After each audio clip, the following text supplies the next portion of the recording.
dance. Let me see you move. Love never felt so good. And I died, they never could. Not like you. Hello, everyone, and welcome aboard to Local Matters. On January the 16th, 2016, 42-year-old Deatrice Barclay was fatally shot. Due to the many circumstances surrounding that shooting, many people were ready to take to the streets. There was a call to shut down Noble. There was a call to shut down Quintard. And this is where we could have easily found ourselves. If protests and demonstrations were to have happened, it would not have been a good thing for the city of Anniston or Calhoun County. And so coming aboard to address the actions and decisions of the Anniston Police Department is the president of the Community Police Advisory Committee, David Baker, and he will join me when we come right back.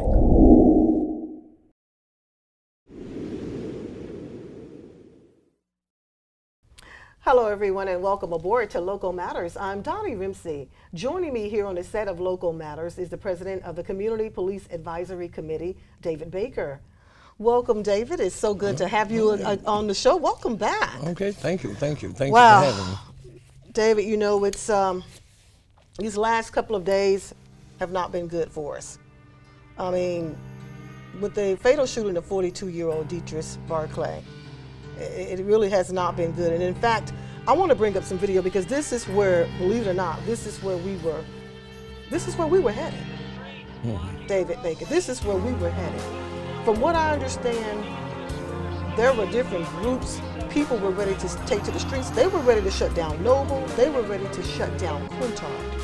And we were just hours away from this type of activity going on in Anniston. We do not need this type of activity in Anniston. We are poised for so much greatness. This would have really impacted us. David, tell me, what do you think about that? Well, let me just say that overall that we was prepared for any and all circumstances that would have happened, but we was prepared for this type of situation by the Community Advisory Council to the police department and to the community. We was already in place. And when you say we, because you're talking about the entire council, how many people are on the council? Seven of us, and it's business, it's a minister, it's a two businessmen, General Jackson Phillips, Reverend Phillips. Reverend Philip Keith, okay, I had him on the Philip show Keith, last week. You have Bill from Bill's Barbecue on 10th. Okay. You have Bella, her father was an ex-state trooper. Who was this? She works for the Calhoun County, I forget what it is that she does, but I mean, we got a host of folks. You got Carolyn, who is a community person that works for the city, but she also works for the Parks and Recreation Department. So we have a host of folks across section that is diligently working together. And we don't agree on everything that we talk about, right. But we do have the sense and the community at mind at all times. Right. Let me just say that the chief of police and the mayor and the captains, Captain Watley, Captain McCant, who is the first Afro-American captain. Curtis McCants. And I would like to have him on board too to talk, come on board in Local Matters to talk about that because that's pretty historic too. Yeah, and he earned it. He earned his. Of course. He earned everything that he got. But they have met, and they met in terms of trying to figure out how to deal with this situation at the scene, not next day, not the next hour. They made up their mind to get it out of Anniston in the hand of the ABI. Alabama Bureau of Investigation. And the reason for that was to make sure that there wouldn't be nobody saying it was a cover-up and all that. Because you know there are still rumors right now circulating around town that there's still some type of cover-up. Yeah, but listen, how could it be a cover-up? If it was going to be a cover-up, why didn't they just you don't bring outside agency if you're covering up something. Exactly. And you do it on the scene, not next day, not next hour. Right, yeah. But you want them to come in and look at it from their perspective and then turn it over to them and allow them to do the job. That's what we was told. That's why we was ahead of the game. I think the chief, Denon, made a great call. Okay. I would hate to play poker with him. This guy don't have no facial expression. He look at you, and I said, I don't know whether he got aces or deuces, but he made the right call. He did the right thing, and it was a joint effort by us. Now, our role was to allow the community to have the right information, not the wrong. And I think that's what the community is still looking for him in now, because we know now that the young man that did the fatal shooting is now in jail. Right. And he's in jail. Both. Both. Right. They've been charged. And I think and because of those actions, that saved us from being a mini Ferguson. And this is why it's important that people understand the role of the council, the role of the community advisory council to the police as well as to the community, is to make sure that the wrong information doesn't get out there. Now, we can't stop people from talking. You're right, because I've heard so many different, over the last week, and it's a very difficult thing. I've heard so many different things, stories about who did this what, and how did it happen. But if a person has that much information and they feel that it's pertinent to the case, then what they need to do is turn it over to the ABI or to the police department for it could be used in the original trial that's coming up very shortly. And I think that's why it's important that we work together. I talked with Reverend Williams, the funeral director, which is a good friend of mine. He has an outreach ministry. Yes. I called on him to help us get this information out. Okay. I called on several other leaders in the community, real leaders, that wanted to hear. Now, I could not stop nobody from talking or marching or nothing. That was not my call. My call was to get the right information out with the community, and that's what we were charged with. Okay, because right now I still understand perception is everything. It may not even be true, but perception is so vital. Do you think that the community has returned to somewhat normal? What is normal? Whatever normal is, right? What is normal? Whatever normal is. We are pretty much stable in terms of where we are. We're stable. We think we're stable. But if the wrong information is continuously getting out, that raises eyebrows on people that actually wants to do something. Okay. But what we want to do is make sure that justice prevail for Mr. Barkley, justice prevail for the other young men that have been killed in this community that was not taken, and that's under those circumstances. Okay. Well, we got to go to break right now, David. When we come back, we're going to talk more, of course, about this particular case, but we also want to talk about, I want to go back to this whole idea about perception and what is normal, because I understand there was a meeting that happened just over the weekend. So we want to talk about that. We'll be right back. Okay.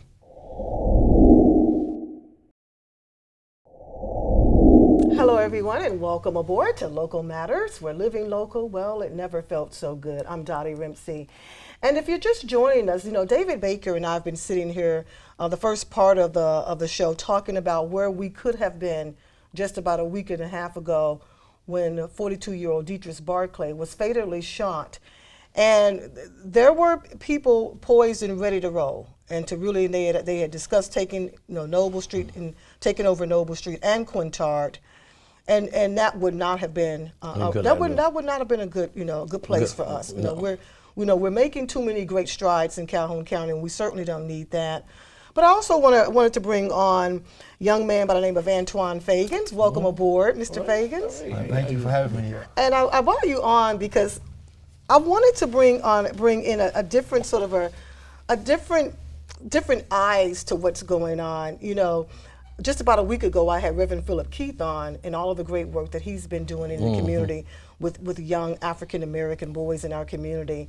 And there's so many others, and you're another one that's out here working really hard, because I want people to understand that what we have going on in the community is very serious.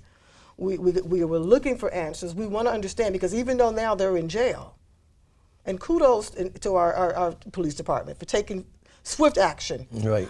But we still don't know why. We don't know what happened. Well, let me just interject. One thing is that nobody knows exactly but the people that was involved in the shooting, and Mr. Barkley can't talk. But if there is any information that people, the perception of what they thinking that went on, they should bring it to the investigators, for they can be able to prosecute those individuals that might be guilty or guilty of this crime. But the seriousness of it is not to put out the wrong information. That's what happened somewhat in Ferguson, because after the investigation, Justice Department was involved. They came in. The McDonald's. But I don't think they came in quick enough. No. But then guess what? At the McDonald's killing in Chicago, I was there last May. I knew about that killing, and then now it just come to light in the last month or so.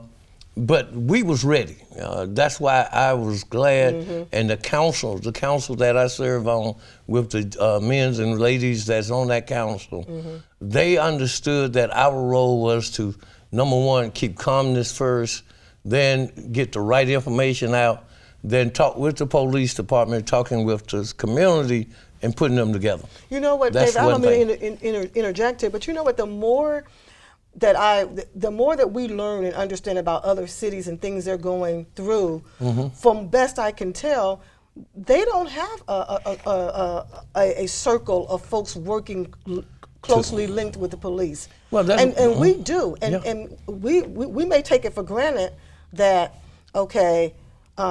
there are not people doing enough, but it's a good thing we have somebody to talk to, and somebody was sense enough to go back and talk with the community, and see, we get called all kind of names from different folks, but our role is sanctioned by the Justice Department, is sanctioned by the council at large that is now in office, is sanctioned by the police department, as well as the government.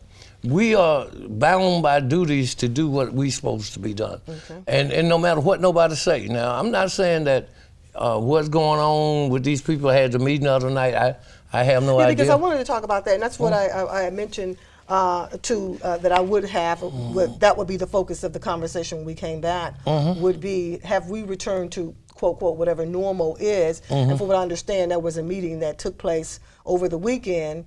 And from what I understand, and this is just hearsay, that it was a meeting again, that it was an insightful, now I may be wrong, I don't know, I just found out about it and heard about this this morning, that it was a meeting taking place. It was two meetings, yeah. It was 2 meetings. Well, it was 2 meetings that was called on social media, and they held it at a church, and they had dialogue. I don't know what was said. I'm not even criticizing them. They have a right to meet. People have a right to assemble and talk about issues that might concern them. But my concern is the whole community at large. And when that type of meeting is taking place, I can go if I want to, choose to. So that you can just be an eyes and ears, eyes and ears. But no, that's not me. I'm trying to make sure that I can come back to the council that I serve on, and give them the right information, and then talk to. Now, Phillips Keith was at the meeting on the last night. I don't know who was at the meeting on Saturday. I was working, doing some funerals. So in a nutshell, do you think that the community has returned back to normal? Well, what is normal? Based on the fact that if you got people that have their idea of what's happening, and you got people that got their idea of what's happening, I don't know what normal is. And so for you, Antoine Fagans, as an African American young man that's working with younger, and you've really been working with them, I want to bring up some of the shots, because you are the president of the East Alabama Gators. From what I understand, you're doing a great job with these young men. Tell me a little bit about you coach them in football, right? Is it just football? No, it's like life. I coach football, but football is just the easy part. You want to teach them more than just football, because if that's all they know is football, they headed for a train collision. So you want them to know football can help discipline them, help teach them how to work with others, but you want to teach them about schoolwork, what's going on in your community. Is you making the good grades? And I'm glad you said that. What's going on in the community, and also what's going on in the national school. That's the picture I really was looking. Here are these 2 young men. Are those your 2 young men? Yes, those are my 2 young men. And they have on pink socks. When I saw that, pink socks. Yes, those are my 2 Two out of 8.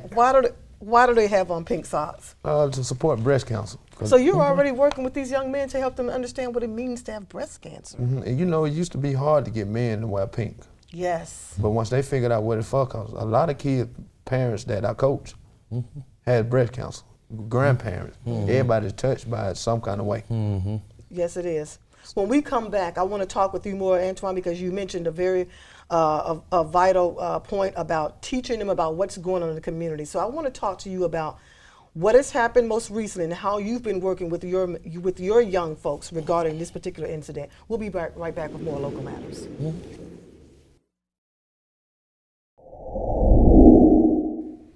Hello, everyone, and welcome back to Local Matters. We're living local, never felt so good. I'm Dottie Rimsey, and I'm joined with David Baker. He's the president of the Community Advisory Police Community Council Advisory Board. It's a long name, but you get the picture. And also Antoine Fagans, the young man that's homegrown, and he's been doing a lot of positive things with our, in our community, working with a lot of young men who they don't come from two-parent homes, and so they have a lot of vulnerabilities before them, and he's been working with them. So we've been talking all morning long about the fatal shooting of 42-year-old Deatrice Barclay that has taken place over the last week and a half or so. And we've been talking about that particular shooting because it really has incited a lot of different types of emotions from people. And when a call is threatened to shut down our two main streets here in town, and Noble Street and Quintard, you really do have to take these types of things seriously. So David Baker's been out there on the scene doing that, trying to be that sort of conduit between the police and the community. Right. But I wanted to bring Antoine Fagans on because he's a young man that's working directly with our youth. And anytime there's race involved, Antoine just shared with me, I didn't think that the kids would probably even know about this shooting. Antoine, you tell me differently. Oh yes, the kids these days are smarter than grown-ups. They know everything, they know what's going on in the city, they know what you don't know. My kids bring me home stuff that I never thought was going on. And because of social media, right, because they're on the internet. They're on the internet. When I was coming up, we didn't have the internet. So whatever I heard, it was either just, hanging around, grown-ups, hanging around the living room, listening in to see what I could hear, because I was one of those type of a child that would be hanging around listening. But these kids now, they don't have to do that. Like you said, they're on the internet and they see and they hear. What have they been saying to you about this, the kids that you work with? Kids, they're going to ask a grown-up in a certain type of way. So they come to me and ask me like I had the answers like, why did the white guy shoot the black guy? Right. So I can't explain to why it happened because I don't know. Because you weren't there, right? You weren't but there. I can tell them it was a wrong and it was a right. Somebody was wrong in the situation and somebody was right. And I explained to them, never go to anybody's yard, home, or any of that. That's right. Want trouble, because that's what you're going to get if you come. It's to follow. And it's to follow someone home. We do know that. And you know what, David Baker, we were talking about, we don't know the circumstances surrounding why it happened, but we know for sure that there is a lot of anger out here. Yeah. Well, you could cut somebody off in traffic. And find yourself in a lot of trouble. Oh yeah, and there's a lot of rage and uncertainty in terms of where we are and where we got to go. But one thing we can count on is people with common sense to sit down and start talking to each other and not at each other. Like the brother just said that, he was a right and wrong. It's the old saying that here's the grave of Michael Days who died protecting his right of way. His rights was clear, his wheels were strong, but he just dead if he's been wrong. So, it's not about being so much right, it's about being on the element of trying to sit down and talk to each other, not at each other. The kids, like you said, they asked why the white guy shot the black guy, but why did the black guy shoot the black guy? There's a lot of that and going on. And that's another thing, too. That's another segment, another thing that we must start looking at. We have had at least 7, 8 young men that have died. We had 2 young men in the paper the other week, not the 2 white, but the 2 black, that they were looking for killing this guy down at the club or something. And they haven't caught but 1. But see, we got to start talking to each other talking about what's going on and getting with these young men and young ladies out here in the streets and talk about calmness and coolness and cool heads, because shutting down Noble Street and Quintard does not matter, because if you do that, you're gonna have a problem.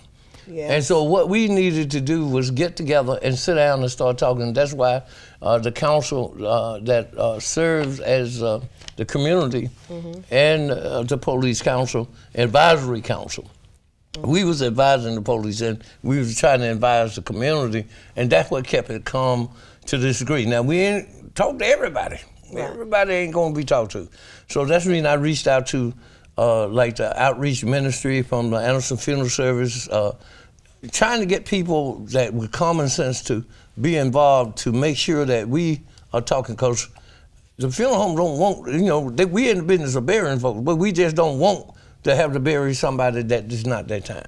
Exactly. You know, you mentioned that there's so many other concerns that we should be concerned with. Right. And that's why just last week I had Reverend Philip Keith on, he's a great guy. talking Great guy. about the you know this increased number of African American young men killing one another. And because you've been working with, and you are working with the young men, that's another concern that I want you. What you're doing is so vital. Because and you're not just working with a handful. How many kids do you work with on a daily basis? Around Antoine? 100 to 120. Oh, shoot. And at the age when they're young, they learn more. You want to catch them at the stage where they 6, 7, and 8, so you can plant a seed. Because if you try to catch them get them at 16 and try to teach them something, they too far gone, or either they're gonna go the wrong route. So you want to teach them early. One of the things in the seeds that I would encourage you to plant, and that is the seed of calmness. Right. Because, and I know it's heated sometimes. We all have bad days. We can all catch us on a bad day and find ourselves doing something we wouldn't normally do. But you know, we don't know what happened, but we do know. And that's another thing that, you know, for people to take that, you know, even though this young man lost his life and he was not even in the city, it was not the city police case in the sense that they turned it over, but they turned it over to the state. But it was killed in the county. And this is not just a city problem, this is all around the country problem with our young folks. Yes, and I'm glad you said that, David, because we've got to go. This is not just an Anniston problem or a Calhoun County problem. This is all you have to do is turn your TV on and you will hear about another shooting, another riot. Let's continue to move forward. That would be what I would encourage all of us for Calhoun County to continue to work. We need more people like you, Antoine Fagans, out there working, making a difference. We certainly need the advisory committee. Right. And we certainly need you to continue watching Local Matters because you matter. Bye now.